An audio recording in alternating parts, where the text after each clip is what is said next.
आज की इस वीडियो में देखेंगे कि प्रपत्र टू फॉर्म को सही तरीके से कैसे भरेंगे। क्योंकि अगर आप बिहार से हैं तो बिहार में अभी ज़मीन सर्वे का काम काफ़ी तेज़ी से चालू है, जिसमें आपको पहले प्रपत्र टू फॉर्म भरकर आपने नज़दीकी जहां पे कैंप लगा हुआ है सर्वे का वहां पे आपको जमा करना है। कैसे इस फॉर्म को भरेंगे आज की इस वीडियो में कंप्लीट जानकारी देने वाला हूं, तो इस वीडियो को शुरू से लेकर अंत तक जरूर देखिए। सबसे पहले आपको इस प्रकार का फॉर्म मिलेगा खाली। इस फॉर्म को आपको लेना है। लेने के बाद जो है अपना यहाँ पे सबसे ऊपर में देखने को मिलेगा राजस्व ग्राम। तो राजस्व ग्राम का मतलब ये हुआ कि आपका ज़मीन किस गांव के अंतर्गत आता है, वही एड्रेस यहाँ पे आपको देना है।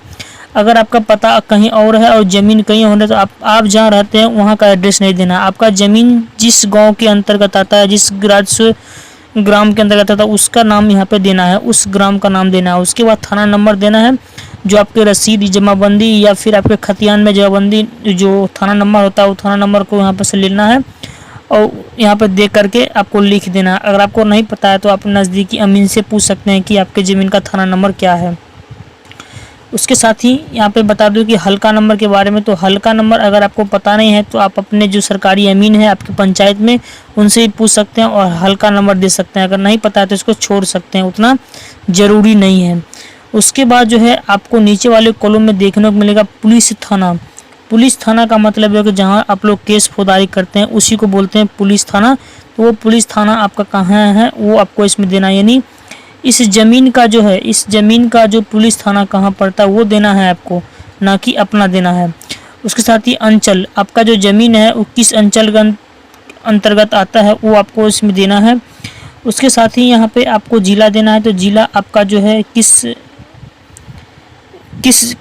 के अंतर्गत आता है। जैसे कि आपका अगर ज़मीन है सारण में और आप रहने वाले हैं गोपालगंज या फिर पटना या कहीं आपको और जगह के रहने वाले हैं तो वहाँ का एड्रेस नहीं देना। आपका जहाँ ज़मीन है उसी जगह का आपको जिला का नाम देना है।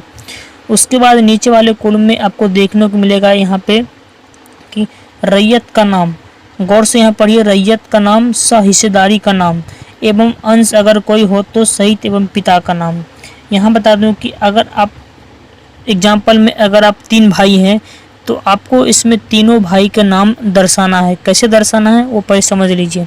जैसे आपका बड़ा भाई जो है उस बड़ा भाई का नाम अगर मान लीजिए लालटून है तो लालटून यहाँ पे आप दे सकते हैं। उसके बाद आपके बड़ा भाई का कितना लड़का या लड़की है तो उनका यहाँ पे अंश देना। जैसे उनके पास 2 पुत्र हैं तो दोनों को यहाँ पर 2 अंश लिख देना है। उसके साथ ही अगर उनके मझले भाई जो हैं उनका नाम जैसे प्रहलाद हो गया तो उनके कितने बेटा बेटी है, यानी कितना बेटा है तो उनका यहाँ पे 4 बेटा अगर है तो यहाँ पे 4 अंश लिख देना है। उसके साथ ही तीसरे नंबर जो भाई है, तीसरे नंबर का भाई का कोई संतान नहीं है, यानी उनके पास कोई ना बेटा है ना बेटी है तो यहाँ पे आप निपुत्र जैसे बोलते हैं वो भी लिख सकते हैं या कोई नहीं यहाँ भी आप लिख सकते हैं। उसके साथ ही जो है इन तीनों के पिताजी का क्या नाम है, अगर डेट कर गए मर गए हैं तो उनका नाम यहाँ पर देना है, क्योंकि मरा हुआ आदमी का नाम इसमें देना। अगर ये जिंदा रहते हैं तो इन्हीं का नाम यहाँ पड़ता है, लेकिन ये डेट कर गए हैं अरुण जी तो इनका यहाँ नाम स्वर्गीय लिखा जाएगा, अरुण यादव। इस तरह से आपको लिखना है। लिखने के बाद जो है इनका जो पता है वो पता अभी वर्तमान में किस जगह रह रहे हैं उनका पता यहाँ पे ग्राम, पोस्ट, थाना, जिला सब कुछ भर देना है। उसके बाद जो है आपको उनका जैसे मझला भाई का जो है पता ठीक उसी तरह से आप वर्तमान में कहाँ रह रहे हैं उसी तरह से आपको तीनों भाई को बारी बारी से आपको एड्रेस फिल कर लेना है। उसके बाद बारी आती है खाता नंबर। तो खाता नंबर ये होता है कि आपका खेत का खाता नंबर, ना कि आपका अकाउंट नंबर जो होता है बैंक का, वो नहीं, आपको खेत का जो खाता नंबर है वो आपको देना है। यहाँ पे खेत का जो आपका खाता नंबर है वो आपको डाल देना है अपने दस्तावेज को देखकर या अपने केबाला में या फिर आपके खतियान में, वहाँ से आपको देखना है और खाता नंबर इसमें आपको लिखना है। और खाता नंबर के अंतर्गत ही आता है खेसरा नंबर। तो खेसरा नंबर आपका इस खाता में कौन सा खेसरा नंबर है वो आपको इस बॉक्स में लिखना है। उसके बाद आपका जो रकबा है, इस खेसरा का रकबा कितना है, अगर एकड़ में है तो यहाँ पे एकड़ लिखिए, 1 एकड़, जो भी डिसमिल है वो डिसमिल में लिखना है। अगर डिसमिल है तो डायरेक्ट आप डिसमिल लिख सकते हैं, इतना डिसमिल मेरा ज़मीन है। उसके साथ ही चौहद्दी के बारे में बता दें तो चौहद्दी में आपको पूरा पश्चिम उत्तर दक्षिण जो है, जैसे आपका मान चलिए ये आपका ज़मीन है, ये ज़मीन हो गया और यहाँ पे इस इधर से कौन आदमी का ज़मीन है, इधर से कौन आदमी का ज़मीन है, इधर से कौन आदमी का और इधर से कौन आदमी का। वर्तमान में अभी है, पुराना की पुराना देना है। अभी जो वर्तमान में जिनका ज़मीन है उनका नाम आपको दर्शाना है इस चौहद्दी में। अगर पुराना नाम देते हैं तो आपका जो प्रपत्र टू फॉर्म है रिजेक्ट हो जाएगा, इसलिए नया आदमी का नाम यहाँ पे ज़रूर डाल दीजिए। उसके साथ ही बात करेंगे इसमें किस्म, ज़मीन का जो किस्म है वो किस प्रकार का है। ज़मीन जो है बांस का है या जोता का है या बहुत तरह का ज़मीन होता है जो आपको दस्तावेज में लिखा हुआ रहता है। तो जिस प्रकार का ज़मीन, जैसे अगर बांस का है तो यहाँ पे भीठ लिखाएगा, या जोत का है तो यहाँ पे आपको जोत लिखा जाएगा। जिस प्रकार का है वो आप अपना लिख सकते हैं ज़मीन के बारे में। उसके साथ ही यहाँ पर दिया है शेष को छोड़कर लगान। तो लगान जैसे आप रसीद कटवाते हैं तो कितना कटवाते हैं वो आपको अगर पता है तो मालूम है दे सकते हैं, नहीं तो इसको आप छोड़ सकते हैं। वो कर्मचारी जो है, ये नहीं, जो आपके अमीन है वो भर सकते हैं, भर लेंगे। उसके बाद जमाबंदी नंबर, आपके जो खतियान है या जो रसीद है उसमें जमाबंदी नंबर होता है, तो जमाबंदी नंबर आपको अगर पता है तो इसमें डालिए, नहीं तो इसको छोड़ सकते हैं, उतना ज़रूरी भी नहीं है। उसके बाद यहाँ पे जो मेन काम है वो यहाँ समझने वाली बात है। यहाँ पे जैसे लिखा मिल जाएगा आपको, भूमि पर दावा का आधार यथा उत्तराधिकारी, दान, क्रय, बंदोबस्त या अन्य। यहाँ जो ये जो आपके ज़मीन है वो किस प्रकार से आप उस पर दावा कर रहे हैं कि हमारा ज़मीन है। आपका पुश्तैनी ज़मीन है, बाप दादा या परदादा का ज़मीन है, या फिर किसी से दान में आपको मिला है, या आप किसी से खरीदे हैं ज़मीन, या बंदोबस्त करके मिला है, या इन चारों में से छोड़ के कोई अन्य तरीके से आपको ज़मीन हासिल हुआ है तो आपको लिखना है। जैसे हमारा बाप दादा परदादा का ज़मीन है तो यहाँ पर उत्तराधिकारी लिखना है। अगर वही आपको दान में मिला है तो आपको यहाँ पर दान लिख लेना है। या फिर अगर आप किसी से खरीदे हैं तो आपको क्रय, यहाँ पे क्रय लिखना है, इस बॉक्स में क्रय लिखना है। या बंदोबस्त मिला है तो बंदोबस्त लिखना है, या फिर अन्य तरीके से आपको मिला है ज़मीन तो अन्य यहाँ पे लिख लेना है।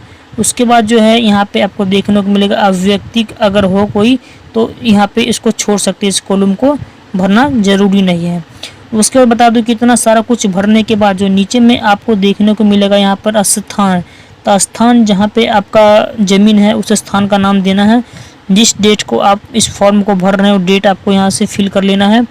उसके बाद यहाँ पे जो बड़े भाई है अगर जिंदा है तो उनका नाम यहाँ पर देना है। जैसे ऊपर में यहाँ पर दे दिए हैं आप, जैसे लालटून लिखा हुआ ऊपर में 1 नंबर में, तो यहाँ पर उनका बड़े भाई का नाम आप दे सकते हैं। उनका यहाँ सिग्नेचर यहाँ पर लगेगा। वैसे हम नाम टाइप कर दिए हैं तो आपको सिग्नेचर लगाना ज़रूरी है। उसके साथ ही यहाँ पे आपको एक मोबाइल नंबर लगेगा, क्योंकि सर्वे के वक्त जिस समय यहाँ पे सर्वे होगा उस समय जो आपको फ़ोन किया जाएगा। अगर आप खेत पर नहीं पहुँचते तो आपको फ़ोन किया जाएगा इसी नंबर पे। उसके बाद यहाँ पे आपको आधार नंबर का ऑप्शन भी है, तो आधार नंबर और मोबाइल नंबर दोनों आपको इसमें फिल कर लेना है। अब महत्वपूर्ण जानकारी बता दूँ कि आपको जैसे इसमें बहुत सारे किसान को ऐसे जो सवाल आता है कि इसमें एक ही खाता भर सकते हैं कि अलग अलग। जैसे हम बता दें आपको कि इस खाता में बहुत सारा खेसरा आता है, तो अगर इस खाता में आपको 4-5 खेसरा है तो चारों 5 खेसरा इस भर सकते हैं और सभी का चौहद्दी इस बारी बारी से फिल करेंगे। और यहाँ जो है डिसमिल भी बारी बारी से सही बॉक्स में फिल करेंगे। लेकिन आप सभी को बता दें कि अगर खाता आपका 5-7 है या 2-3 है या 4-5 है तो आपको 4-5 जितना खाता है उतना आपको प्रपत्र टू फॉर्म लगेगा, क्योंकि जितना खाता है उतना आपको प्रपत्र टू फॉर्म भरना है। भरने के बाद जो है आपको इस तरीके से भर लेना है। भरने के बाद अपने नज़दीकी जहाँ कैंप लगा हुआ वहाँ जाके इस फॉर्म को सबमिट करना है। सबमिट करने के बाद आपको जानकारी मिल जाएगा।